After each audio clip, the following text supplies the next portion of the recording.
Assalamualaikum sahabat Cementil, cerita menarik tentang Islam yang legendaris. Hari ini saya akan menceritakan kisah tentang seorang imam yang penuh kehangatan dan keimanan, di mana setiap hari memimpin puluhan anjing dan kucing untuk sholat di masjid desanya. Namun sebelumnya, saya sarankan untuk menuliskan sholawat untuk Nabi Muhammad, agar kelak sholawat ini bisa menjadi saksi untuk mendapat syafaat di akhirat. Like dan subscribe ke channel ini, sangat membantu menyebar dakwah Islam, dan semoga menjadi amal jariah. Di sebuah desa terpencil bernama Kaliwaru, berdiri sebuah masjid tua yang dulunya selalu dipenuhi oleh jamaah yang datang untuk beribadah dan berkumpul bersama. Namun, seiring berjalannya waktu dan perubahan dalam kehidupan masyarakat, masjid itu mulai ditinggalkan dan menjadi sepi. Hanya sesekali terdengar suara adzan yang menggema tanpa ada yang menjawab panggilannya. Tak Zarid, seorang imam yang rumahnya bersebelahan dengan masjid, setiap hari menyaksikan betapa sunyinya tempat ibadah itu, sementara ia tetap setia mengumandangkan adzan dan menunaikan sholat berjamaah meski seringkali hanya seorang diri. Pada suatu sore, ketika matahari mulai tenggelam, ia berdiri di teras masjid sambil memandang jalan desa yang lengang, berharap ada satu atau dua orang yang datang untuk sholat maghrib berjamaah. Mengapa masjid ini menjadi begitu sepi? Gumamnya sambil menghela nafas panjang, merasa prihatin dengan keadaan spiritual warga desanya. Ia melihat ke dalam masjid yang mulai berdebu, karpet yang lusuh, dan kitab suci yang tertata rapi namun jarang disentuh, mencerminkan betapa kurangnya perhatian terhadap rumah Allah. Di tengah keheningan itu, ia memutuskan untuk tidak tinggal diam dan bertekad untuk mengembalikan semangat beribadah di kalangan warga desa Kaliwaru. Malam itu, setelah sholat Isya, ia duduk di beranda rumahnya, merenungkan langkah apa yang harus diambil untuk menarik kembali minat masyarakat terhadap masjid.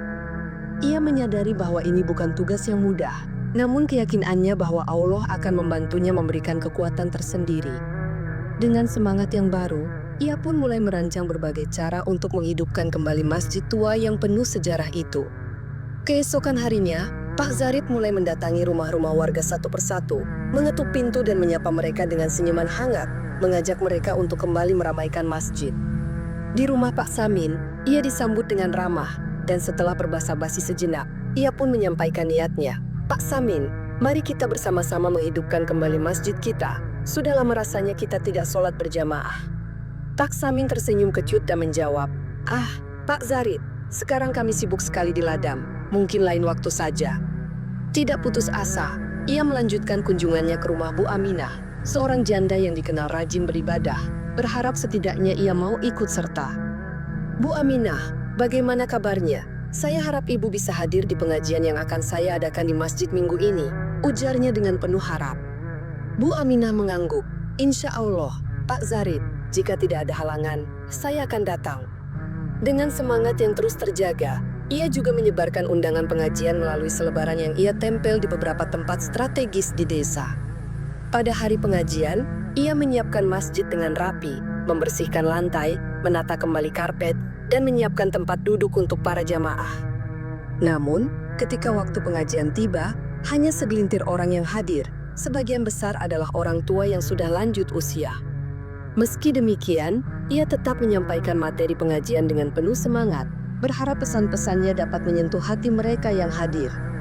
Melihat halaman masjid yang luas namun tak terpakai, Pak Zarid berpikir untuk memanfaatkannya dengan menanam tembakau di tepi dinding masjid, berharap tanaman itu dapat menambah keindahan sekaligus memberikan manfaat ekonomi.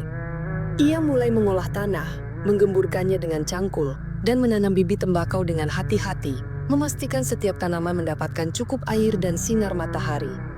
Beberapa hari kemudian, warga desa mulai memperhatikan perubahan itu, dan bisik-bisik pun mulai terdengar di antara mereka. Mengapa Pak Zarid menanam tembakau di masjid? Bukankah itu tidak pantas? Ujar seorang warga kepada temannya saat melewati masjid. Kabar itu pun sampai ke telinga Pak Samin, yang kemudian menegur Pak Zarid. Pak, sebaiknya tanaman itu dipindahkan saja. Tidak elok rasanya menanam tembakau di area masjid. Pak Zarid menjelaskan dengan tenang, saya hanya ingin memanfaatkan lahan kosong ini, daripada dibiarkan terlantar. Lagi pula tembakau ini bisa kita jual untuk kepentingan masjid. Namun, warga tetap merasa kurang nyaman, dan semakin jarang yang datang ke masjid, menganggap bahwa lingkungan masjid sudah tidak suci lagi. Meski demikian, tanaman tembakau itu tumbuh subur, daun-daunnya lebar dan hijau, menambah keindahan tersendiri di halaman masjid. Pak Zarid terus merawat tanaman tersebut, berharap suatu hari nanti warga akan memahami niat baiknya. Namun, tanpa disadari, langkahnya itu justru menambah jarak antara dirinya dengan masyarakat desa. Sebagai seorang tabib yang memahami berbagai jenis tanaman obat, Pak Zarid kemudian menanam pohon bidara, kunyit, jahe, dan tanaman herba lainnya di halaman masjid yang luas. Ia menggali lubang-lubang kecil, menanam bibit-bibit tanaman dengan telaten, dan menyiramnya setiap pagi dan sore agar tumbuh subur. Dengan adanya tanaman obat ini, semoga bisa membantu warga yang membutuhkan, pikirnya sambil menatap barisan tanaman yang mulai menghijau. Beberapa anak desa yang lewat melihat aktivitasnya dan bertanya, "Pak, sedang menanam apa?" "Ini tanaman obat, Nak," jawabnya sambil tersenyum. "Kalau kalian atau keluarga sakit, bisa datang ke sini untuk mengambilnya." Anak-anak itu mengangguk dan berlalu, membawa cerita baru ke rumah mereka tentang apa yang dilakukan Pak Zarid di masjid. Namun, sebagian warga tetap skeptis dan merasa bahwa masjid bukan tempat untuk bercocok tanam, apalagi tanaman yang tidak lazim.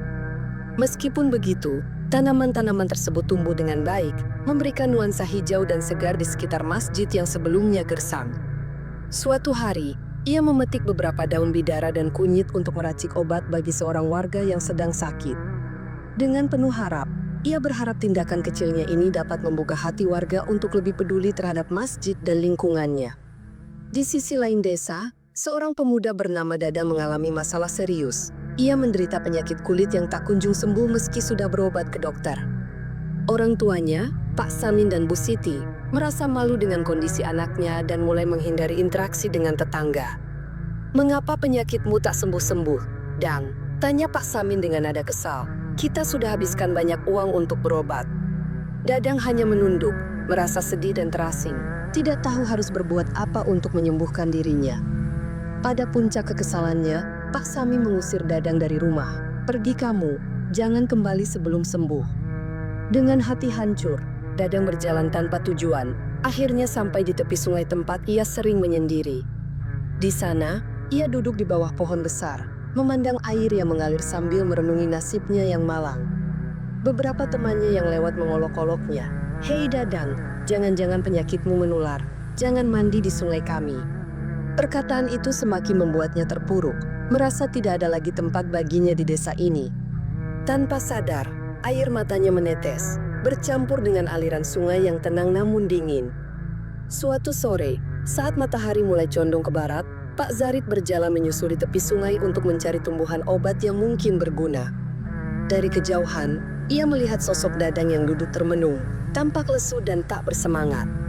"Dadang, apa yang kau lakukan di sini sendirian?" tanya Pak Zarid dengan lembut ketika mendekatinya. Dadang terkejut melihat kehadiran Pak Zarid, lalu menjawab pelan, "Saya hanya ingin sendiri, Pak." Melihat wajahnya yang murung, Pak Zarid duduk di sampingnya. "Apakah kau punya masalah? Ceritakanlah, mungkin aku bisa membantu." Setelah ragu sejenak, Dadang akhirnya menceritakan semua masalahnya, tentang penyakit kulitnya dan bagaimana ia diusir dari rumah. "Orang tua saya malu dengan saya, Pak," ujarnya sambil menunduk. "Saya tidak tahu harus kemana lagi." Pak Zarid menepuk bahunya dengan hangat. "Jangan khawatir, Dadang, kamu bisa tinggal bersamaku sementara waktu." "Benarkah, Pak? Tapi saya tidak ingin merepotkan," kata Dadang dengan mata berkaca-kaca. "Tidak apa-apa, justru aku senang bisa membantu. Mari kita cari cara untuk menyembuhkan penyakitmu," jawab Pak Zarid dengan senyum tulus. Setibanya di rumah Pak Zarid, Dadang disambut dengan kehangatan dan diberikan tempat untuk beristirahat, sementara Pak Zarid mulai menyiapkan ramuan obat. Ia mengambil daun tembakau yang telah dikeringkan, mencampurnya dengan minyak kelapa dan beberapa herba lainnya, lalu mengolahnya menjadi pasta. "Dadang, mari sini, aku akan mengoleskan ramuan ini ke kulitmu," panggil Pak Zarid sambil membawa mangkuk berisi ramuan tersebut. Dadang duduk dengan tenang, membiarkan Pak Zarid melumuri tubuhnya dengan ramuan yang terasa sejuk di kulitnya. "Ramuan ini mungkin akan sedikit perih, tapi tahanlah, ini untuk kebaikanmu," ujar Pak Zarid sambil terus mengoleskan obat. Setelah selesai, ia membalut beberapa bagian tubuh Dadang dengan kain bersih. "Istirahatlah sekarang, besok kita lanjutkan lagi." Keesokan harinya, Dadang bangun dengan perasaan sedikit lebih baik. Kulitnya mulai menunjukkan tanda-tanda pemulihan. "Bagaimana perasaanmu hari ini?" tanya Pak Zarid sambil menyajikan sarapan sederhana. Saya merasa lebih baik, Pak. Terima kasih banyak atas bantuannya, jawab Dadang dengan senyum tipis. Selama seminggu, mereka rutin melakukan pengobatan tersebut, dan sambil menunggu, Dadang membantu menanam dan merawat tanaman obat di halaman masjid. Setelah seminggu berlalu, kondisi kulit Dadang mulai menunjukkan perbaikan yang signifikan. Luka-luka mengering, gatal-gatal berkurang, dan ia merasa lebih percaya diri untuk beraktivitas kembali di desa. Suatu pagi, saat mereka sedang sarapan bersama, Dadang berkata, "Pak Zarid, terima kasih banyak atas bantuannya. Saya merasa jauh lebih baik sekarang." "Alhamdulillah, Dadang. Kesehatanmu adalah kebahagiaan bagi kita semua," jawab Pak Zarid sambil tersenyum hangat dan menuangkan teh ke cangkir Dadang. Namun, kabar tentang Dadang yang tinggal di rumah Pak Zarid mulai tersebar di desa, menimbulkan berbagai spekulasi dan gosip di kalangan warga yang merasa curiga. Tak Samin, ayah Dadang, mendengar kabar tersebut dan merasa marah serta tersinggung, mengira bahwa Pak Zarid telah menculik anaknya tanpa sepengetahuan keluarga. Dengan emosi yang memuncak, Tak Samin mendatangi rumah Pak Zarid, mengetuk pintu dengan keras sambil berteriak, "Pak Zarid, keluarkan anak saya sekarang juga." Tak Zarid membuka pintu dengan tenang dan berkata, "Silakan masuk, Pak Samin. Mari kita bicarakan ini dengan kepala dingin." "Tidak perlu bicara lagi, kamu sudah menculik anak saya," seru Pak Samin sambil menerobos masuk dan melihat Dadang duduk di ruang tamu. Dadang berdiri dan mencoba menjelaskan, "Ayah, tunggu dulu, Pak Zarid membantu saya sembuh. Lihatlah kulit saya sudah membaik." Namun, Pak Samin tidak mau mendengar penjelasan itu. Ia menarik tangan Dadang dengan kasar dan berkata, "Kamu ikut pulang sekarang juga," lalu meninggalkan rumah Pak Zarid dengan kemarahan yang belum reda. Beberapa hari kemudian, langit di atas desa Kaliwaru tampak gelap dan berat. Awan hitam bergulung menutupi matahari, menandakan hujan deras akan segera turun. Hujan pun turun dengan lebatnya, disertai angin kencang dan petir yang menggelegar, membuat warga desa bergegas mengamankan barang-barang mereka ke dalam rumah. Sungai yang melintasi desa mulai meluap, airnya naik dengan cepat, menggenangi jalan-jalan dan halaman rumah, menimbulkan kekhawatiran akan banjir besar. Menyadari situasi yang berbahaya, Pak Zarid segera mencabut semua tanaman obat di halaman masjid dan menyimpannya di loteng rumahnya. "Semoga tanaman ini bisa selamat dan berguna nanti," gumamnya sambil mengangkat pot-pot ke atas. Banjir pun benar-benar datang. Air meluap hingga masuk ke dalam rumah-rumah, menghanyutkan perabotan dan ternak, sementara warga panik menyelamatkan diri dan keluarga mereka. Masjid tua di desa itu tidak luput dari terjangan banjir. Dinding-dindingnya retak, pintu dan jendela terlepas. Bahkan sebagian bangunannya roboh diterjang arus yang kuat.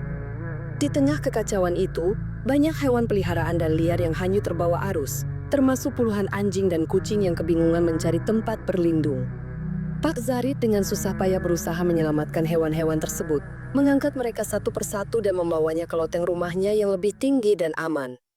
"Ayo, sini kucing manis, kamu akan aman di sini," katanya sambil mengeringkan bulu kucing yang basah kuyup, sementara anjing-anjing duduk gemetar di sudut ruangan. Sementara itu, warga desa sibuk dengan urusan masing-masing. Tidak banyak yang memperhatikan hewan-hewan yang terlantar. Fokus mereka adalah menyelamatkan keluarga dan harta benda. Banjir yang melanda desa Kaliwaru berlangsung selama beberapa hari, meninggalkan kerusakan parah pada rumah-rumah, ladang, dan infrastruktur desa, membuat warga merasa terpukul dan kehilangan. Setelah air surut, warga mulai membersihkan puing-puing, mengeringkan perabotan yang tersisa, dan berusaha memperbaiki rumah mereka agar bisa ditempati kembali. Masjid desa yang hancur tidak menjadi prioritas bagi warga. Mereka lebih fokus pada kebutuhan mendesak seperti tempat tinggal dan makanan, sehingga masjid dibiarkan terbengkalai. Tak Zarid, meski rumahnya juga terdampak, memilih untuk memperbaiki masjid terlebih dahulu. Ia menjemur karpet yang basah, memasang kembali pintu dan jendela seadanya, serta membersihkan lumpur yang mengotori lantai. Ia juga menjemur tanaman obat yang berhasil diselamatkan, menata ulang di halaman masjid yang kini lebih lapang setelah beberapa pohon tumbang diterjang banjir. "Masjid ini adalah rumah Allah, kita harus merawatnya," ujarnya kepada dirinya sendiri sambil memaku papan-papan yang rusak di dinding masjid. Beberapa warga yang lewat melihat apa yang dilakukan Pak Zarid, namun mereka hanya menggelengkan kepala dan berlalu, merasa bahwa upayanya sia-sia di tengah kesibukan mereka memperbaiki rumah masing-masing. Pak Zarid tidak menghiraukan pandangan mereka. Ia terus bekerja dengan tekun, ditemani oleh anjing-anjing dan kucing-kucing yang setia mengikutinya kemanapun ia pergi. Sore harinya, Ia duduk di tangga masjid sambil memberi makan hewan-hewan tersebut. "Makanlah yang banyak, kalian pasti lapar setelah seharian membantu saya," katanya dengan lembut. Meski lelah, ia merasa puas dengan apa yang telah dicapainya hari itu. Berharap esok akan lebih baik dan masjid bisa kembali berfungsi seperti sedia kala. 3 hari setelah banjir reda, Desa Kaliwaru mulai dilanda berbagai penyakit.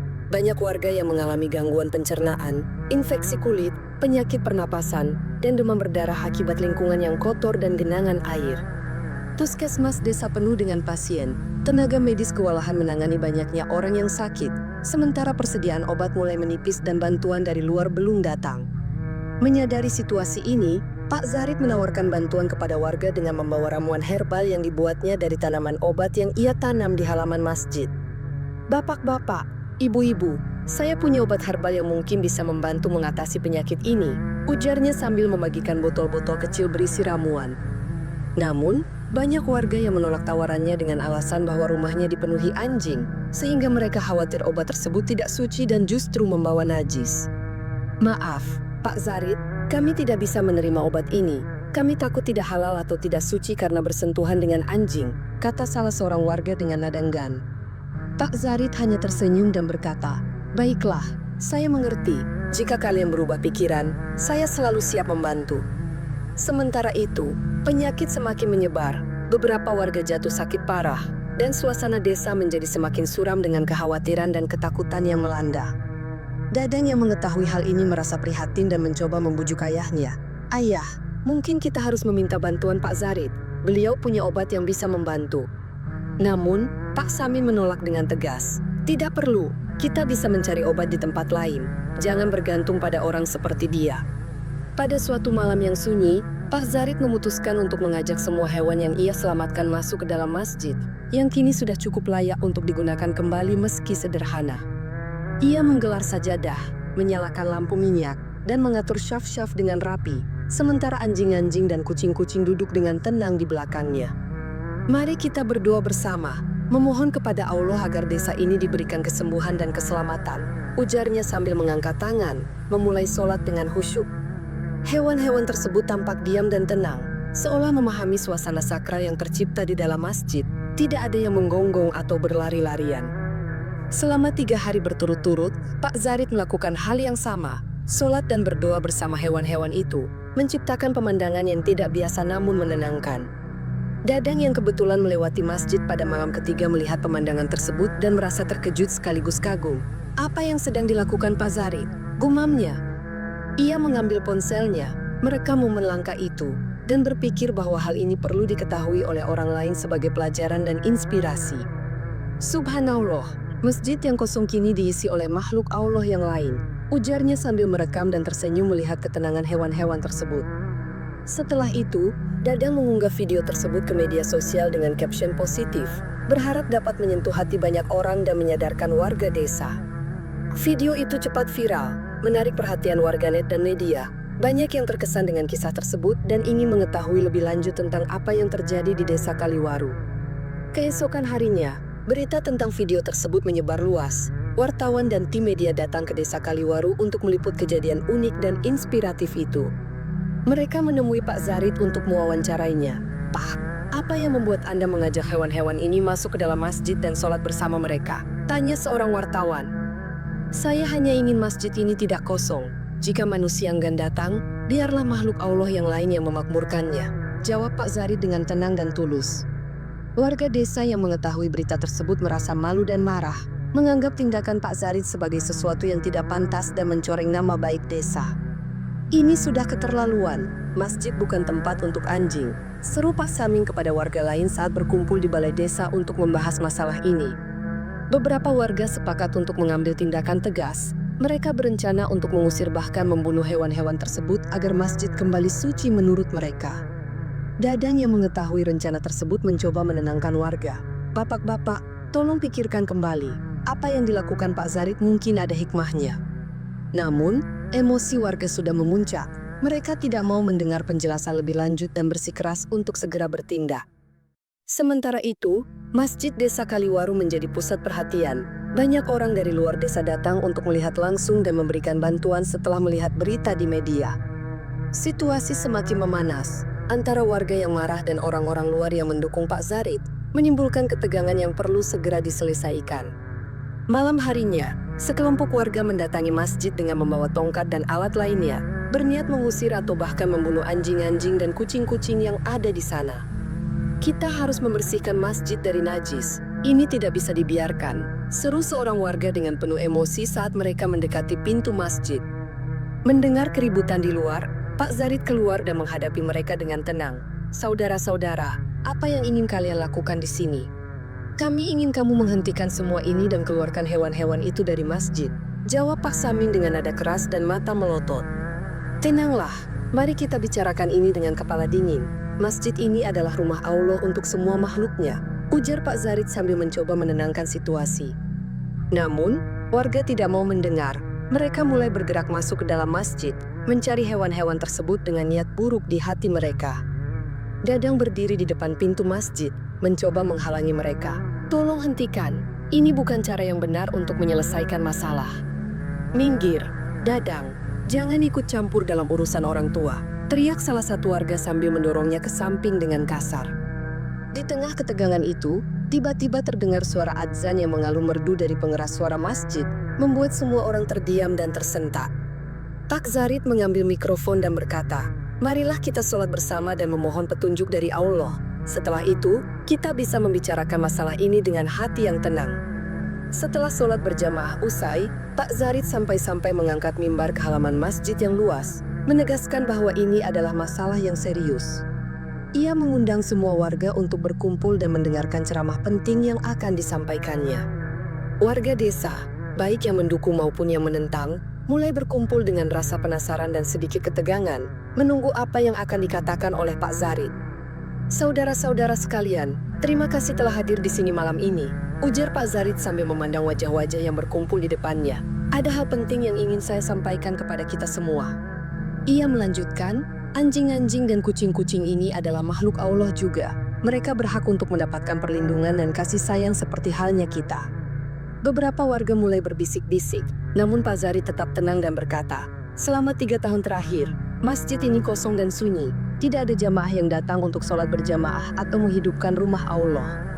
Jika kita sebagai manusia enggan memakmurkan masjid, apakah salah jika makhluk Allah yang lain mengisi rumah Allah?" Tanyanya retoris, membuat sebagian warga terdiam merenung.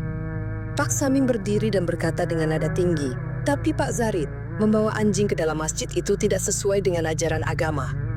"Benar, Pak Samin," jawab Pak Zarid. "Namun, apakah lebih baik membiarkan masjid kosong tanpa ada yang beribadah di dalamnya? Bukankah tanggung jawab kita untuk memakmurkannya?" Dadang maju ke depan dan menambahkan, "Bapak-bapak, mari kita introspeksi diri. Mungkin ini adalah cara Allah mengingatkan kita untuk kembali ke jalannya." Suasana menjadi hening. Banyak warga yang mulai merasa malu dan tersentuh oleh kata-kata tersebut, menyadari kelalaian mereka selama ini terhadap masjid dan ibadah. Setelah ceramah tersebut, warga desa kembali ke rumah masing-masing dengan pikiran yang penuh renungan, memikirkan kata-kata Pak Zarid dan dampaknya terhadap kehidupan mereka. Beberapa tokoh masyarakat berkumpul di rumah Pak Lurah untuk membahas langkah selanjutnya. "Kita harus melakukan sesuatu untuk memperbaiki keadaan ini," ujar Pak Lurah dengan serius. "Saya setuju," kata Pak Rahmat. "Mungkin sudah saatnya kita kembali aktif di masjid dan mengajak generasi muda untuk terlibat." "Tapi bagaimana dengan anjing-anjing itu?" tanya Bu Siti. "Apakah mereka akan tetap berada di masjid?" Pak Lurah menjawab, "Kita bisa bicarakan itu dengan Pak Zarid. Yang terpenting sekarang adalah niat kita untuk berubah dan memperbaiki diri." Keesokan harinya, sekelompok warga mendatangi rumah Pak Zarid dengan sikap yang lebih ramah. "Pak Zarid, bisakah kita berbicara?" tanya Pak Samin dengan nada lebih lembut. "Tentu saja, silakan masuk," jawab Pak Zarid sambil mempersilakan mereka duduk di ruang tamu yang sederhana namun bersih. "Kami ingin meminta maaf atas sikap kami sebelumnya," ujar Pak Samin, "dan kami ingin ikut serta dalam memakmurkan masjid kembali." Pak Zarid tersenyum dan berkata, "Alhamdulillah, saya sangat senang mendengarnya. Mari kita bersama-sama membangun kembali masjid kita." Mereka pun berdiskusi tentang rencana renovasi masjid, kegiatan keagamaan, dan cara melibatkan seluruh lapisan masyarakat dalam upaya tersebut. Pagi itu, warga desa Kaliwaru bergotong royong membersihkan masjid, mengangkat puing-puing, mengecat dinding, dan memperbaiki atap yang bocor, menunjukkan semangat kebersamaan yang telah lama hilang. Anak-anak muda turut serta, membersihkan halaman, menanam bunga, dan menata taman kecil di sekitar masjid, menambah keindahan dan kenyamanan bagi para jamaah.